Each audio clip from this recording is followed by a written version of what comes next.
Hello, everyone. I'm so happy to be here and in such good company, too. With me today is Sherry Carlin, Angela Lane, Daniel M. Granito, Juan Carlos del Valle, and Michael Pemberton.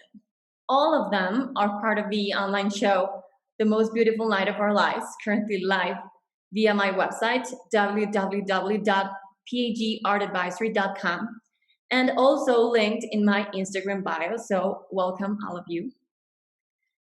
So we all know that we're still in the midst of an economic, social, political, and health crisis. There's no question about that. All of you are currently based in different parts of the globe. You're in New York, California, Colorado, Berlin, Mexico City. And I think we can all still agree that this is a fact. Last year was pretty dark, and this one is shaping up to be a bumpy ride as well. I've been recently thinking and going back to a Harvard lecture that I recently saw by Leonard Bernstein, a 1973 lecture called The Unanswered Question. And in that lecture, he talked about the 20th century crisis and how, according to him, it was the century of death, of course, led by two world wars and the danger of mass extinction of all humankind. He said that the truly great works of art of that century have been born of despair or protest or as a refuge from both, but all fed by anguish. I happen to agree with that. I personally believe this to be true. Now, it's easy, given the times and the nature of what we're going through as a species, to fall into cliches or commonplaces when talking about art and its power to heal or to shed some light. In the film A Wonderful Sunday by Kurosawa, in which, as you all know, inspired the curation of this show, the final sequence poses this exact question. Can art and imagination be a sort of antidote for the loss of faith? Is there still space for utopia in art?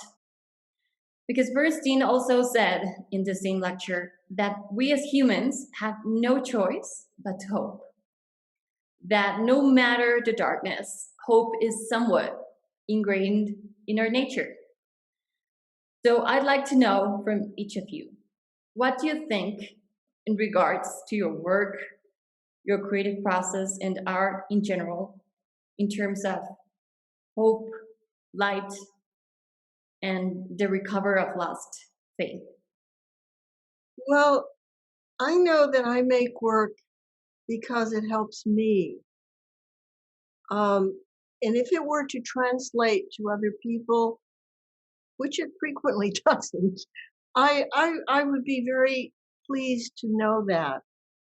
But it's my way of trying to heal certain things that have happened to me personally. But I think we're all linked together in a energy field. So what happens to me probably has happened to a lot of people. I agree that we have to have hope, and we have to have more than hope. We have to do things. We have to help people. We have to help ourselves, but it can't be a philosophical bug in one's mind. We have to start to see ourselves as a world community.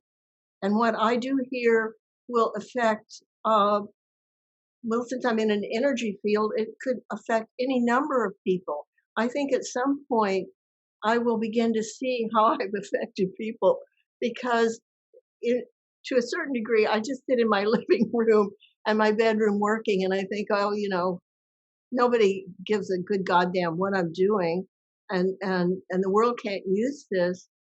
But I think everything we do impacts other people. And what I like about art is I feel like I'm communicating with something beyond my own confined mind. I'm getting messages, like inspiration is the word that's used many times, but it's that connection that makes me feel like I am in a field of energy. I am interacting with something, the God force, whatever you want to call it. But I'm not alone in my creation of something.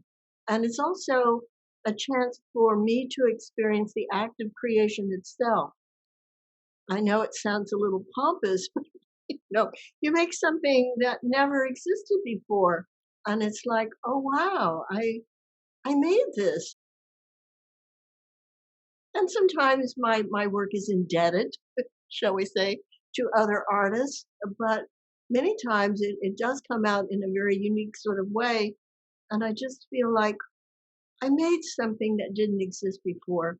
And I think for artists, that's such a great opportunity. It's a great experience. It may be insular and you die with your paintings buried in your coffin with you. I don't know. But there's something about that that really um, helps me to stay on the earth plane, to stay alive. And I also get, energy from other people's work. Not always, but a great painting or something I consider to be great tells me something about somebody else's life or insights, or even sometimes it's not even verbal, it's just an exchange of energy.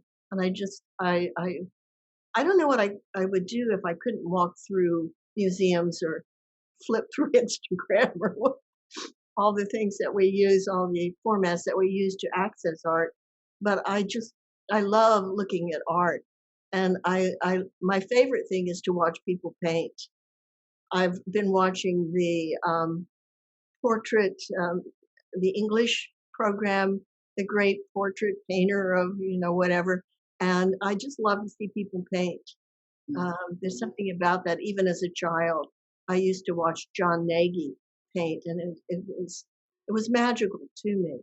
But is art still essential? Yes, absolutely. I think it's a display of the higher beingness of the human circumstance. I really do. What do you think, Daniel? Um, it's hard to be succinct. It's a big idea. Right. Well, just for context, I think it's helpful to know where most of my work is born out of. So a lot of almost everything that I make is coming a byproduct in one way or another of stuff that I see as I go through either very ordinary circumstances or things that seem extraordinary in an otherwise ordinary day or a walk or a brief trip, a road trip, whatever. I take a lot of photos and I print them out and create a sort of ongoing photo archive in albums. So I just have a visual um, library, which I love. I love even just when I'm sort of in a middle space with a few different pieces, just sitting down and flipping through. It's almost like a family photo thing for me because I feel such a connection to, I love landscape. So a lot of what I shoot is places and construction interacting with nature, human intervention interacting with nature. Um, yeah, so very personal. I love having, if I'm going to be painting in a studio based on a 4x6, I love having actual memory linked to a moment that I can sort of try and draw out and bring into the painting, even if it means deviating from what the photo has given me. So it's sort of a mixed process, and I integrate painting from life a lot too, just to be trying to see, because so much of what I love is the subtleties of light and atmosphere that make. I'm always in awe of how I can go out my back door and every single day see the crabapple tree.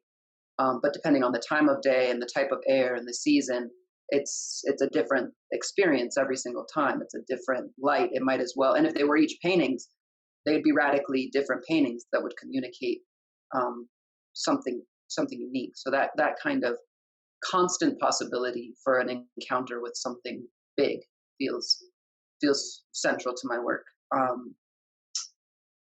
And in that, I think there's a subtle kind of hope, maybe like a pervasive undercurrent, where I find myself feeling like a child a lot of the time when I have this mindset of I'm going to go out and see something. I might just be going for a walk with my kids. I might be letting them ride around on their bikes in the backyard. But it feels like I have this mindset, like at any moment, I'm going to encounter something profoundly beautiful or arresting or strange or out of context, something that interrupts the daily rhythms, the stuff that seems so ordinary, and um, makes it all feel transcendent, makes it all feel like it isn't just as ordinary as we sort of fall into the lull of believing it to be most of the time. Um, yeah, so I find hope in the stuff of daily life. I find hope in the simple beauty that we are given, um, the gift that we get to see. And I have a friend. It's great. I have a friend visiting who's a painter from Chicago right now, and it's rare to be around somebody who's saying the exact same things I'm always saying. Like, oh my gosh, look at the transitions of the light as the sun is setting. That like weird glowy blue right next to that kind of smoky pink. I'm like, yeah, like that's amazing.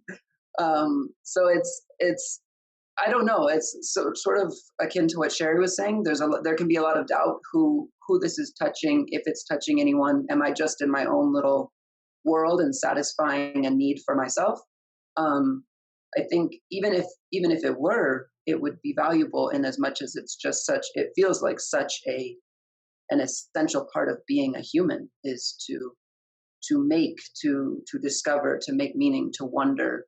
Um, and I love it. I have a little studio. The room I'm in is a little studio in my house, and feel like a hermit a lot of the time. I have two little kids, and I just sort of go into my little hermitage in the evening and stay in here for several hours and work on small paintings and large paintings. And um, yeah, I find it all. It helps me see. It helps me appreciate the existence that I'm given. And my hope, I think, among many more nuanced ideas of what I hope the work is doing, but at a core level, I hope that people are able to, that the painting can be a conduit or a transport or a wormhole into the experience as I was able to see it. Something of, it's not as if they're there in the moment with me, but somehow the painting brings that moment into another type of reality where they get to experience it indirectly, but then more directly as an art object that's very tethered to a real moment, to the circumstances of life, the circumstances of light passing, and you know, the trees with leaves that glitter a little bit, and things being backlit and glowing, and yeah, just all the little things. I endlessly want to capture all of them, and always find myself feeling like I'm on a constant uphill battle against time. It's like, okay, I'm working fast and hard, but I still have got, the 10 million other possibilities just for this one tree during this one season, let alone all the other things I saw in the past day. So I don't know. I don't know if that sort of danced around one idea or not, but I'll leave it there. I think that's really beautiful what you're describing, and I'd really like to hear from Angela because she works landscapes as well, although in a different uh, fashion, I guess. Uh, Angela is fascinated by the sky, and she imagines what things can be like. There's also a million possibilities, although they're not always in the real world happening. Mm. What do you tell us a little bit about all of this, Angela? Hey, well, I agree with Sherry and Danielle. It's I think hope is we have to have hope. We in these dark times, we know that we're not alone. We know that historically there have been many dark times before this, um, and you've got two choices. You can either sit in the dark or you can seek out the light. And however you seek out the light, I think it's important, for us as artists. We've all got our own way, and each of us hope that that we find it somehow, that we manage to convey it somehow in what we do. I think probably, particularly because it is a bit grim out there, I have found myself with much brighter paintings than I used to paint. I think the darker it gets, the brighter my colors get somehow. And you know, I've always been drawn to other painters, other artists. You know, Caspar David Friedrich would be the obvious one. But you know, there are Monet. Just thinking about how he painted those beautiful water lilies during World War One. It was just so grim that he surrounded himself with his amazing garden. He constructed his garden as a means of escape, but also as a tribute to the lives that were being lost. And Friedrich had tragedy in his life from a very early age, and he painted the most sublime, romantic, beautiful, natural tributes in a way. And so hope is a funny thing, because you can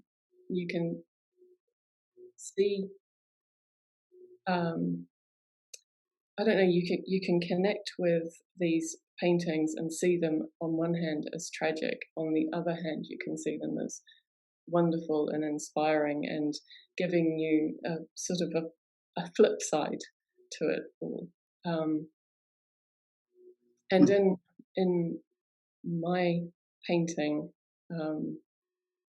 I suppose my first instinct is to escape from out there and paint something in here, and try to convey the beauty that I see, things that I'm drawn to, and hope somehow that I don't know, that I convey it well enough that other people see it too.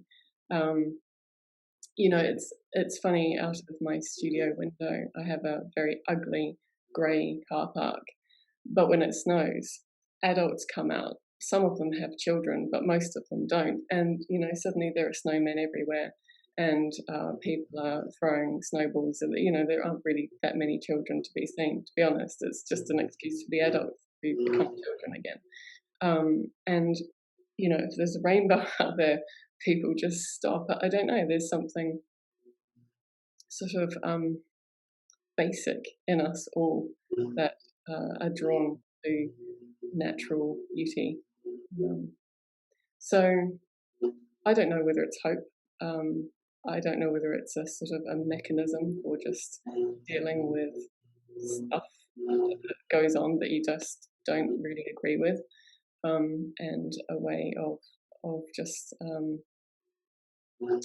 I don't know, focusing your attentions on something that makes a bit more sense, that is a bit more rewarding, that creating a world that you might like to exist in, or yeah, I'm not I'm not sure if I'm even answering your question, but yeah, I, I don't know. Ask me another question. And it's still, I mean, it's not either like a straight answer kind of question. It's just a prompt for us to reflect upon art. And is it like a path, as in, like an escape to the darkness, or is it just, you know, a sort of light in itself? What do you think, Juan Carlos? I know you have some very specific ideas about hope, and you don't believe that much in hope, I know. So I cannot imagine having this opportunity, this meeting with painters about painting without the pandemic, which is which is for me it's very emotional, no? Because painting is what we love and what is the excuse to meet. So besides all the dark times we're sort of living, there's always this possibility to meet and to meet with painters all around the globe and reflect upon something that we love. There was this phrase by Hemingway regarding painting, saying that to paint is to love again. It is through painting that that we love. I am certain that art is the cure. And although there is always the unanswered question regarding to Bernstein, there are always questions. I don't know if there are answers, but there are questions that are put through art. And through those questions and through that and through art, evidently life becomes much better. Going to your wonderful curation, Clara, and going through the movies, which I also love, I can sort of some images came to my mind while I was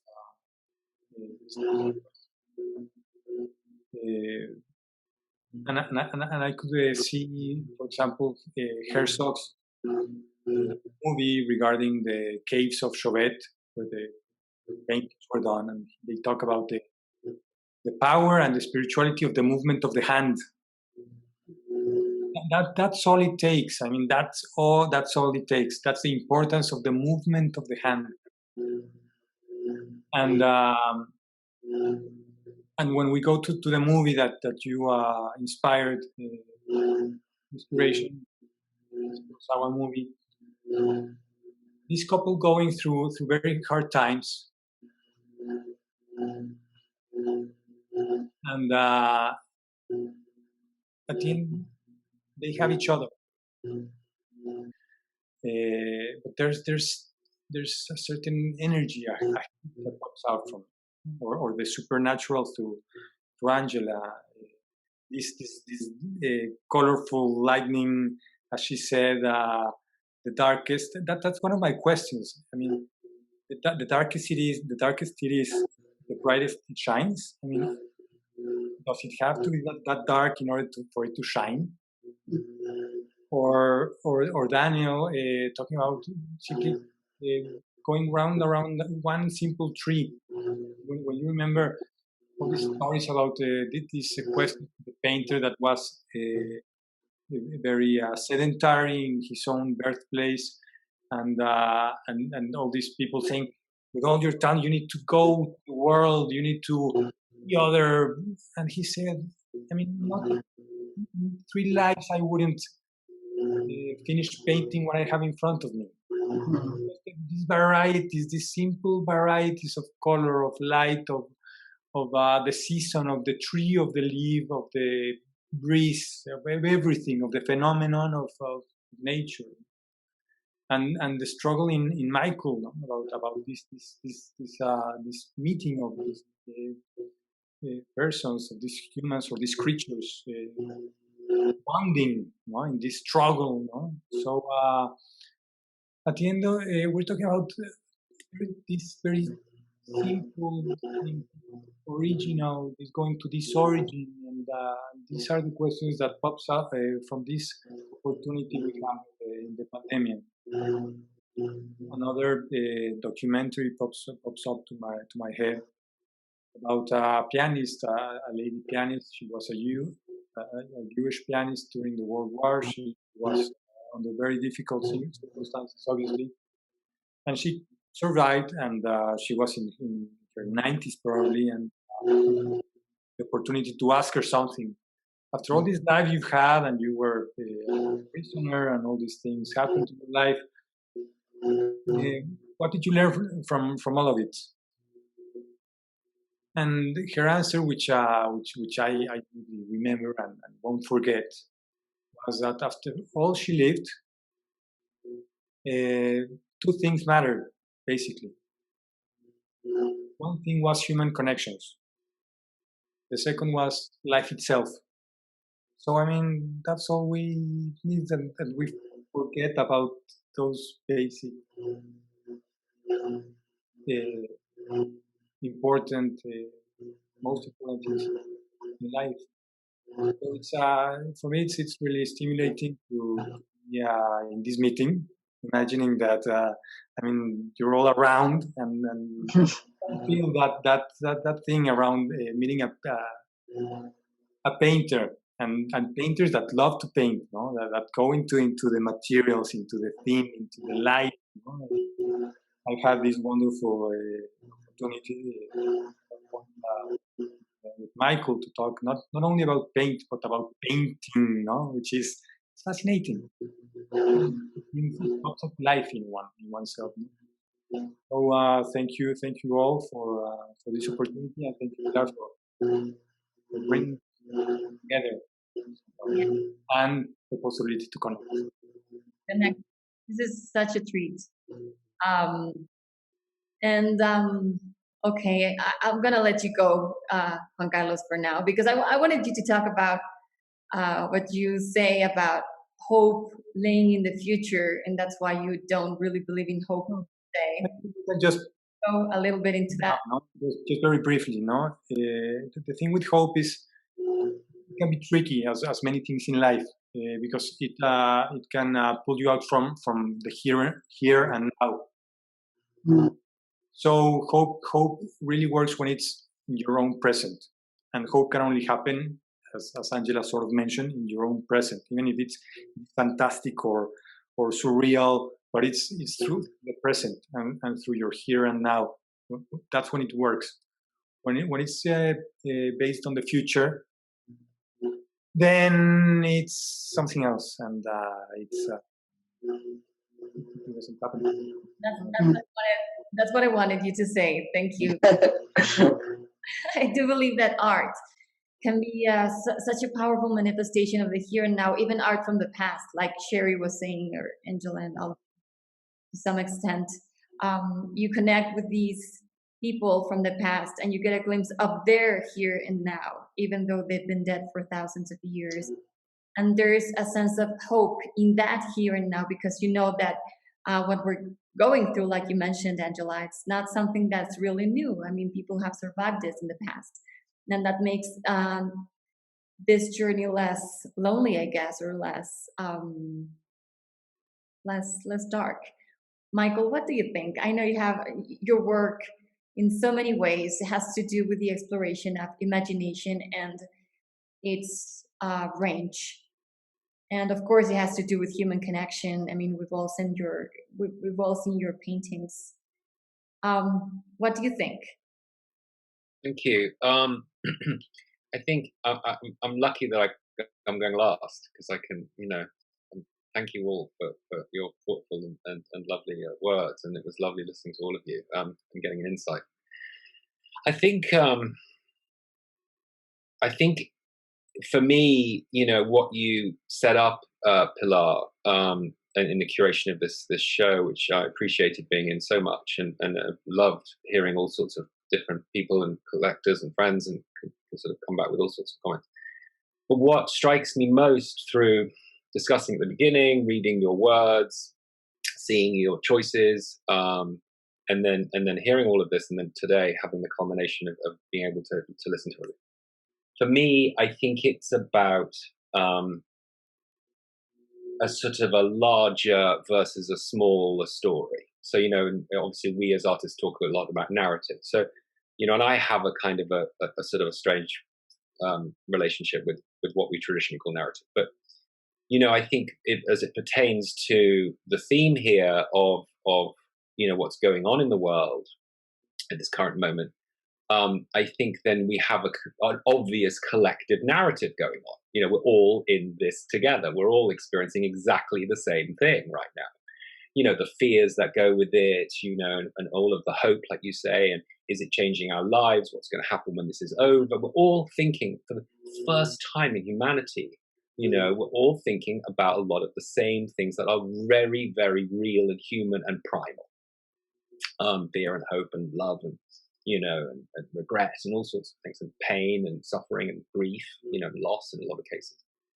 So these very sort of central themes, which, let's face it, we as artists delve into, you know, often we choose to, often, you know, we torture our damn selves often, you know, by delving into these realms within our humanity. But I think the rest of, you know, collective society is having to do this, you know, sometime, you know, for the first time on such a sort of singular personal level in their own homes, and they're forced to. So by that I mean we have a larger story, which is we're all what is happening to all of us, and then we have our very, very singular personal stories of how we're dealing with it. Let's say, and I think that's a very, very good you know, sort of illustration of what it means to be an artist, you know, what it means for us. You know, it's very, I find that a great parallel, you know, to what we go through as artists. I certainly do. And then to take it sort of slightly further, to make it more personal, I think that that for me suggests a lot of where is the reality. I mean, that's something that I, as you know, a lot, you know, is the central theme of my work currently is about, you know, what is the internal struggle and what is our internal reality versus the external reality. And I think that a lot of people right now are coming to terms with a lot of that, those sort of themes and philosophical concepts that, you know, wow, you know, people all the time say to me, God, you're dealing with this really well, you know, and my friend, I'm dealing pretty well, but my friend over there, you know, I spoke to you last night, is dealing with this horribly, you know, and it's really interesting to see how, you know, people are, you know, dealing with exactly the same sort of circumstances. Some of us are loving the peace. Thank God we have our studios and the work that we can do this stuff. You know, a lot of people are really in a lot of turmoil, even if it doesn't mean, you know, that there's personal loss or tragedy.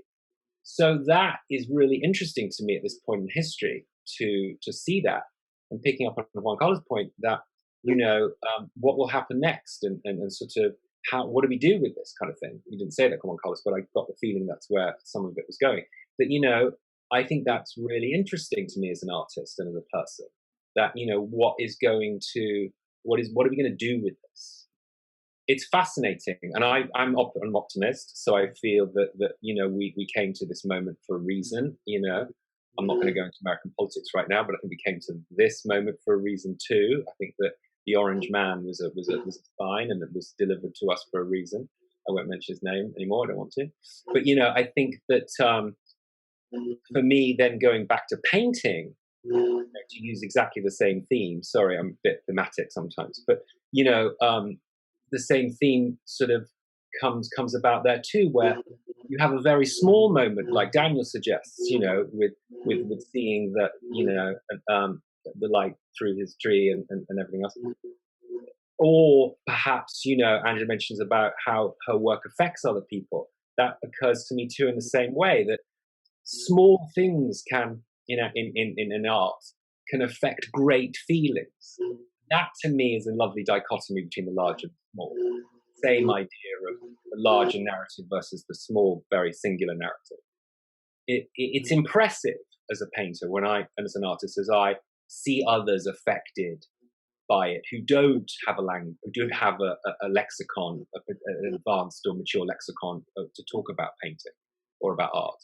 And it's always humbling to me to see people become so affected, you know, by painting, and obviously even more so when it's, you know, your own paintings, that doubly, triply so, whatever, multiples of it.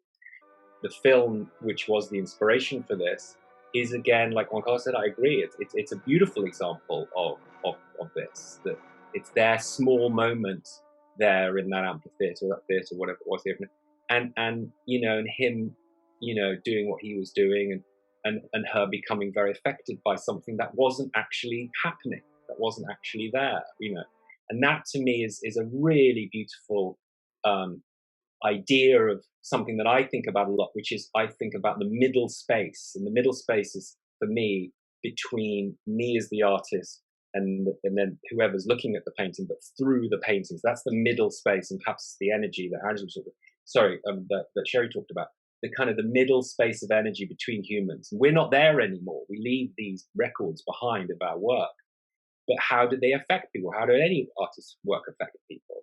And I think that that's the energy, and you know, and obviously touching others' imaginations, inspiring others' imaginations to create something in them, which may or may not be emotional, or may be narrative, or create a story in them, or affect them.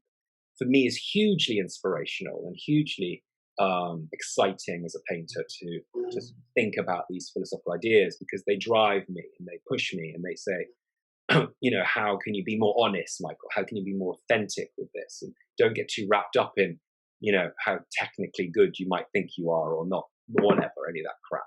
You know, be sort of truer to sort of, how can I be more honest and more plain, actually, you know, with what I'm trying to say.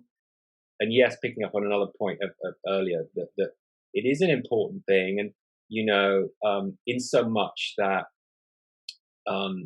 we get to do something that is close to who we really are. In my work, you know, that sort of role of understanding imagination, trying to understand imagination and how it works, and how our inner lives inform, you know, so much of who we are, and where does the reality sort of exist.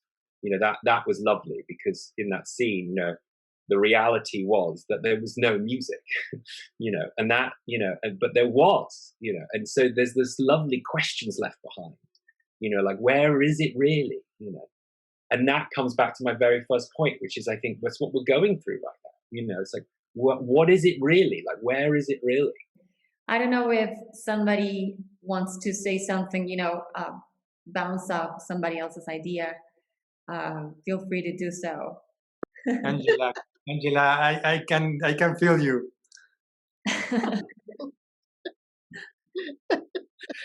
No, I'm sure you're misreading it.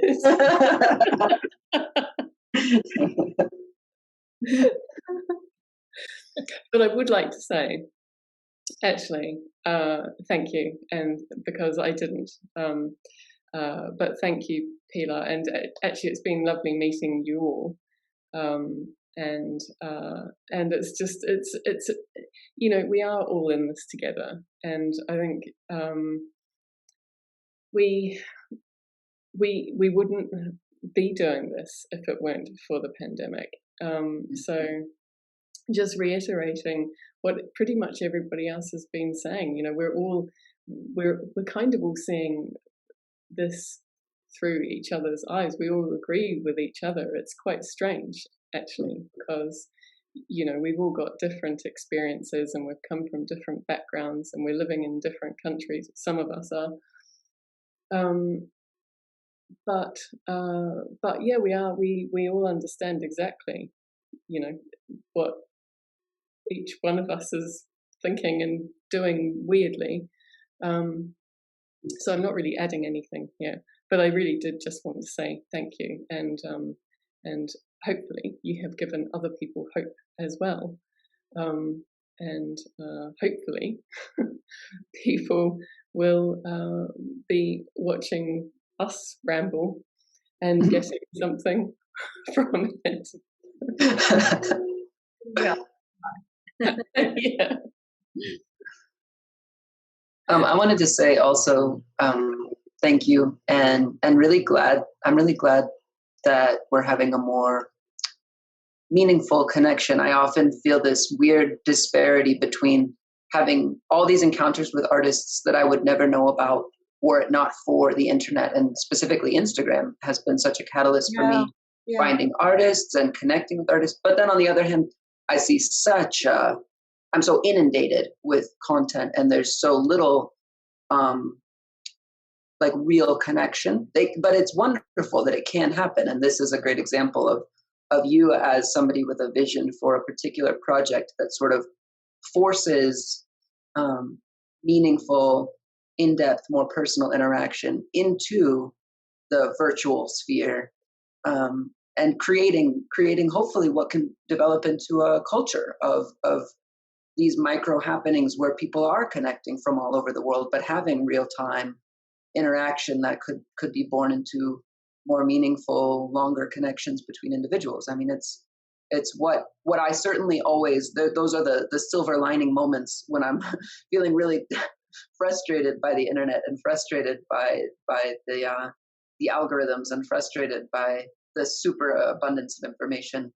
When there is a moment of real connection such as this, it makes it worth it, but it also makes it suddenly clear how much more there could be. That there's sort of endless possibility for connection. So yeah, I'm super grateful, and I'd love to stay in touch with all of you as much as we're able, and keep conversations going, and keep following one another's work and sharing ideas.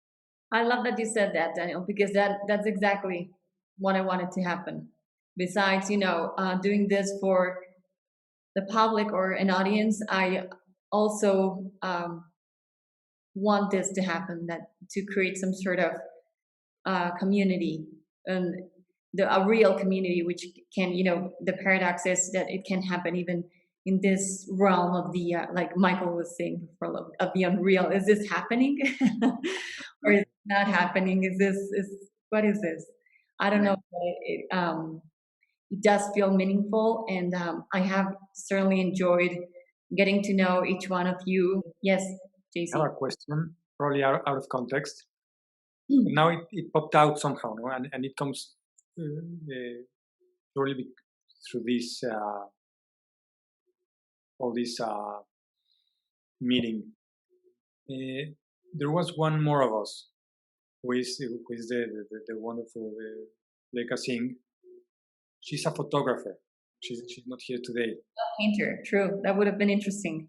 She's a photographer, but suddenly this connection came out because your creation is based upon a movie, photography, no? And was it like the bridge between painting, photography, and the movie, or it?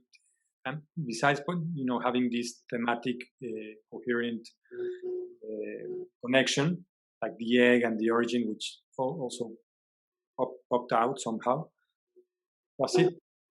How did this happen? Like 5 painters. You're supposed to be the interviewee. I'm supposed to be the one who asks questions, not the other way around.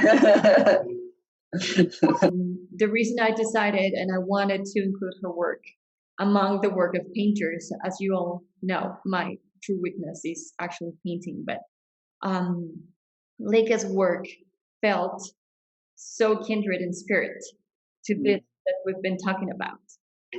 And I was sort of striving for that timelessness and, that place where, we all sort of join in one same feeling or spirit, And I don't mean to be arrogant, because that would mean that we're measuring up ourselves with Kurosawa, who is, one of these great masters. But I was striving for that, just to meet him somewhere, in the middle. And everything, each one of the paintings that was chosen for this, and then Leka's photographs, and the scene that sort of sparked the idea, I think they all meet in this same spirit of hope and resilience and, lost faith. I think we've all been there throughout, this specific episode of history, but not just now, but before. You lose faith. You feel that, you despair. You feel like there's nothing else to do or to live for. And then somehow there is again.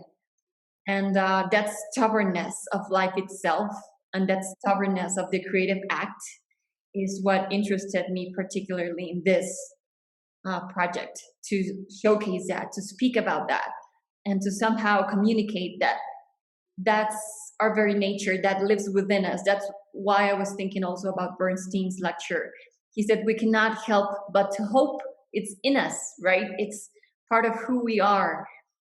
Damn it, right? Everything's dark, but we cannot help to hope for things to be better. And that's why life, even though even in the darkest of times, not just now, but in the past, life has found its way forward. And art has as well.